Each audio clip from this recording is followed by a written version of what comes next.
I'm going to bust 3 myths that people have about money laundering. A lot of people have misconceptions about money laundering, which inevitably leads them to believing things that just aren't true. So I'm here, your friendly neighborhood anti-money laundering expert, to debunk them for you. So let's get started. Myth number 1. You'll know when someone is a launderer. That's just false. Just because money laundering is often referred to as a white-collar crime doesn't mean that it's reserved for sleazy business owners. Your mother could be a money launderer, your father, your barber, your Pilates instructor, your yoga guru, hell, really anyone. This is the biggest misconception because when people hear money laundering, they think drugs, guns, and like some international terror network. Now, while yes, those people are almost always guilty of money laundering, people like you and me are too. Well, not me, but maybe you. Now, how is that possible? See, someone is guilty of money laundering when they take money that was obtained illegally and then through the transfers or other actions attempt to make the funds appear legal. Whether that's through transfers or buying gift cards, you've met the requirements. If you can meet those 2 requirements, 1, illegally obtained money, and 2, an attempt to make the money appear legal through some form of financial actions, then you've laundered money. And when you think about it, the vast majority of crimes have some financial aspect, from robbery to embezzlement and oftentimes even murder. So once you commit the crime and get the money that you obtained illegally, well, your next step is to make the money appear legal. In my career tracking criminals and analyzing transactions, I realized that not every person was trying to be a big-time money launderer. They intend to do honest business, but then an opportunity comes along, one that promises quick money. And if that person is kind of tight on cash, their morals might get a bit hazy. Take, for example, 3 brothers who owned 7 bars and nightclubs in Austin, Texas, who were convicted of money laundering. From reports, they seemed to be good guys that didn't start their business to launder money. If you watched any of my other videos, you know that bars and nightclubs are perfect places to launder money because they have tons of cash, tons of foot traffic, and therefore numerous places to insert money. And if you're smart and don't try to do too much, you can probably launder a good amount of money for a while without ever raising much or if any suspicion. The bankers won't be able to tell because you will routinely go to the bank with bags or envelopes of money to deposit, which makes sense given the fact that bars deal in a lot of cash. And in this case, the brothers seem to have done pretty well mixing the illegal and legal money. However, they got caught because someone on the inside ratted them out. And at the end of the day, that's always a possibility.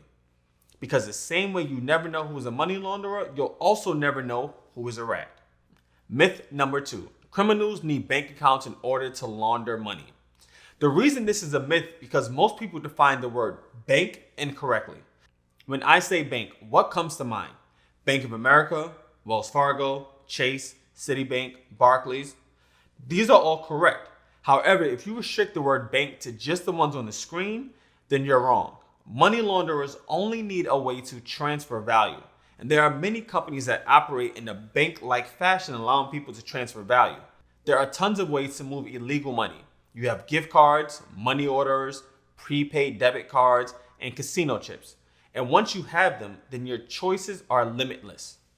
From pawnbrokers to jewelry dealers, people on Craigslist and Facebook Marketplace, and of course, casinos.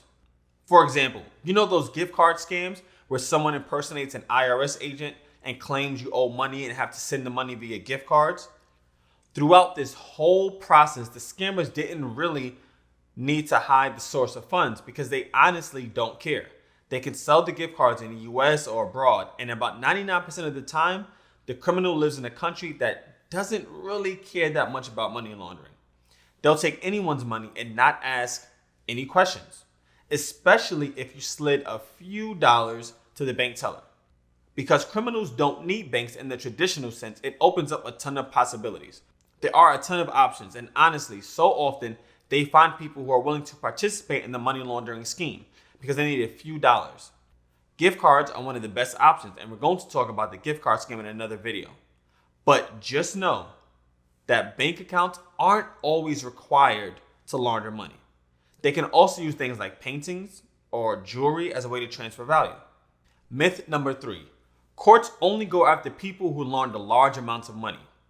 I actually find this myth pretty funny because people who commit a crime that entails financial fraud think that if it's a relatively small amount of money, the banks won't care.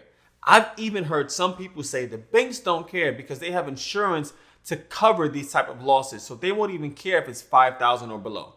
I'm here to tell you that is a damn lie. Not only is that a lie, but the cops in your area know it's significantly easier to go after people laundering small amounts of money. Why? Because there's a good chance that the person stealing just thousands of dollars are also likely to post pictures with this money, right? These criminals are giving police everything they need to prosecute. And very rarely, if ever, is it an isolated incident with just one person doing some type of fraud. So when they get one person, they'll be able to pull in a bunch of others. For all the criminals watching this, don't think that your few $1,000s is going by unnoticed. They're watching you and they're going to come after you. Also, people who are laundering large amounts of money typically also have better lawyers and ways to avoid detection. Now, before we go, there's one last myth to talk about, and that myth is money laundering is hard to do. Truthfully, it isn't. It's actually pretty easy. And if you don't believe me, then you should check out my video series on how to launder, where I explain how to launder $10,000, $100,000, and $1 million. But before you click on that video, make sure you smash the like button for the YouTube algorithm and subscribe to the channel for all the future videos.